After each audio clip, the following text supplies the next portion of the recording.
Avec le service création de site de New Story, on est amené à faire pas mal de boutiques sur Shopify. On a donc des outils qui nous permettent de faire du travail plus efficace et de qualité. Et dans cette vidéo, on va donner tous ces outils pour être plus efficace. C'est parti!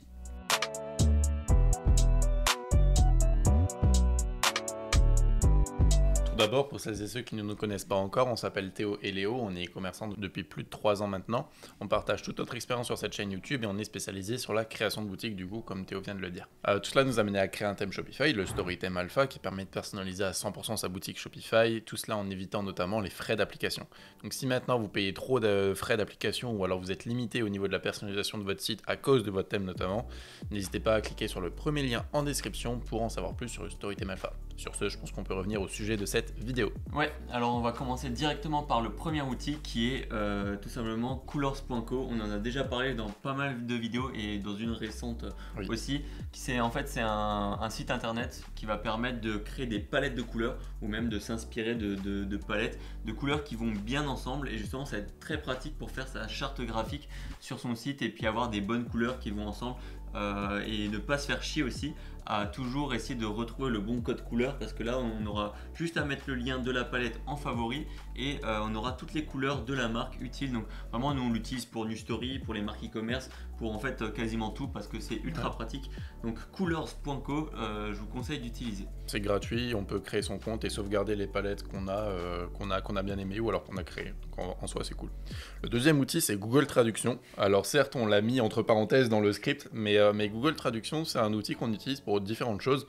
Alors pour traduire des fois certains mots, mais surtout des fois pour nous donner des idées de noms de marques ou ce genre de choses. Donc en soi il y a plein d'utilisations différentes de Google Traduction.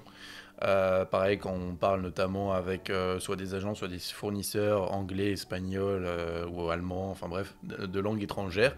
On n'est pas non plus trilingue, quadrilingue, je sais pas trop quoi, donc à ce moment-là on peut utiliser ce genre d'outil. J'allais dire après pour traduire vraiment il y a aussi DeepL qui est bien et qui est quand même mieux, mais là j'avais mis surtout Google Traduction pour trouver des idées de vidéos générales, de noms de marques par exemple. Ce qu'on faisait des fois c'est, je sais pas, admettons on a un produit sur le jardinage par exemple et puis on veut savoir ce que c'est le mot en anglais, on va sur Google Traduction, ou alors si on veut des mots un peu à consonance japonais, chinois ou alors grec, des fois ça donne des noms un peu stylés, donc c'est pour ça qu'on se permet de l'utiliser de temps en temps, ça permet de trouver des trucs un peu originaux. Ensuite il y a tout ce qui est la suite Adobe, donc Adobe c'est Premiere Pro pour le montage ou After Effects aussi, et Photoshop, surtout Photoshop pour nous c'est la meilleure application pour faire du montage photo, surtout qu'il y a 40 000 vidéos sur YouTube déjà disponibles. Après il y a des versions gratuites, il y a Canva et Photopea, mais bon après nous on utilise moins ça. Photopea c'est un équivalent Photoshop mais en gratuit. Je sais pas si toi sur internet, Internet. Je l'ai déjà utilisé des fois pour le présenter en vidéo ou dans des formations, mais Photopea c'est bien, mais ça a ses limites quand même. Ça a ses limites, en plus on est là sur son navigateur, donc ça rame, c'est lent, c'est pas forcément très performant, et en plus on a un gros bandeau publicitaire juste à droite, donc c'est un petit peu relou, ça gâche un petit peu l'expérience client. Mais sinon il y a aussi Illustrator qu'on utilise énormément pour créer toutes les chartes graphiques des marques, que ce soit logo, icônes, favicon, etc., etc. Donc il y a plein de choses qu'on peut faire sur Illustrator également à ne pas négliger. Ensuite, on utilise le site TinyPNG aussi. Donc le site TinyPNG, on en a déjà parlé dans d'anciennes vidéos. À l'époque, on faisait une vidéo par jour, on en avait parlé, je me rappelle. Donc on l'utilise toujours depuis des années maintenant. C'est un site qui permet de compresser des images. Globalement, ça sert principalement à ça. Donc on met son image, on l'upload sur ce site, on en télécharge la version minifiée, compressée, qu'on peut mettre après sur son site. Ça a d'énormes vertus pour améliorer la rapidité de son site, et c'est à faire pour absolument toutes les images de son site. Images produits, images bannières, images marketing, logo, favicon même, on s'en fout. Toutes les images doivent être compressées, absolument toutes sans exception. Donc pensez à ça, vraiment TinyPNG, gratuit, hyper rapide à utiliser, facile à utiliser. Ensuite, prochain outil c'est Google Drive. Alors nous on l'utilise, de toute façon on en a encore parlé dans d'autres vidéos, mais Google Drive vraiment on l'utilise, c'est à dire qu'on crée notre dossier pour la marque. Ensuite on va essayer de faire un Google Docs avec toutes les notes qu'on a, tout ce qu'il ne faut pas qu'on oublie, le style que la marque doit avoir, vraiment on note tout et puis ça permet aussi si on travaille à plusieurs dessus, de vraiment mettre tous les dossiers. Admettons on a un fichier où avec plein de logos, comme on en a parlé, des logos blancs, noirs, format long, format carré, favicon, etc. On met tout ça dans un dossier et puis la personne avec qui on travaille pourra les retrouver facilement.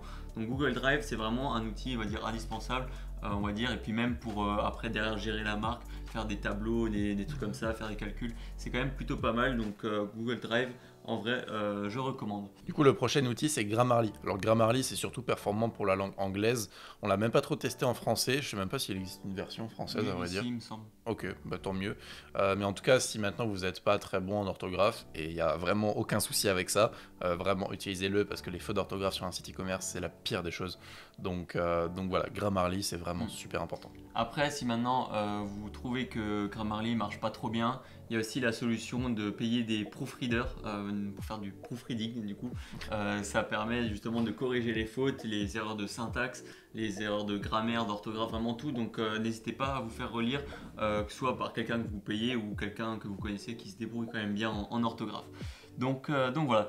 Ensuite, prochain outil, c'est letsehance.io. Alors j'ai toujours du mal à le prononcer celui-là. Il n'est pas très connu, mais il est vraiment incroyable.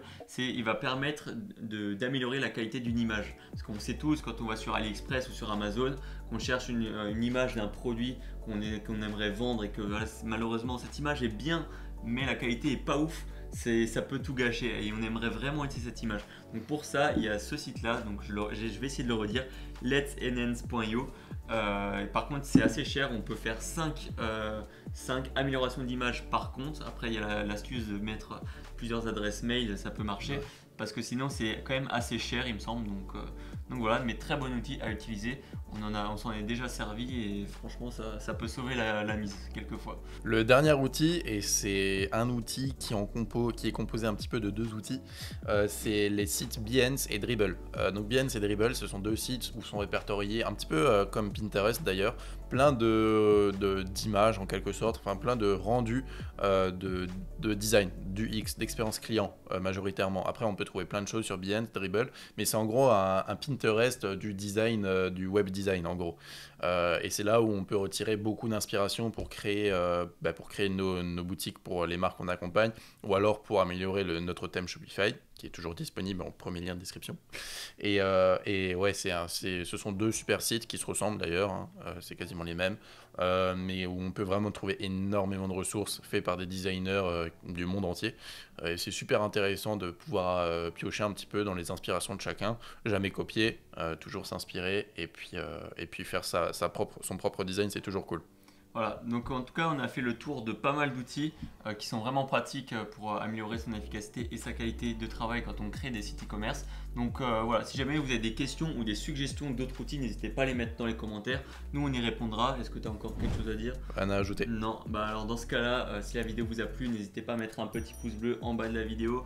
Et puis jusqu'à la prochaine fois, portez-vous bien, travaillez bien et croyez en vos rêves. Ciao! Salut! Attends, on a une super nouvelle pour toi. On vient de refaire notre toute nouvelle formation gratuite. C'est plus juste quelques vidéos que tu recevras par mail par-ci par-là, mais c'est vraiment tout un espace membre qui est consacré, auquel tu pourras bien sûr y accéder gratuitement et qui va t'aider à te lancer et ou te développer dans le e-commerce. On a décidé de répartir notre formation gratuite en plusieurs modules.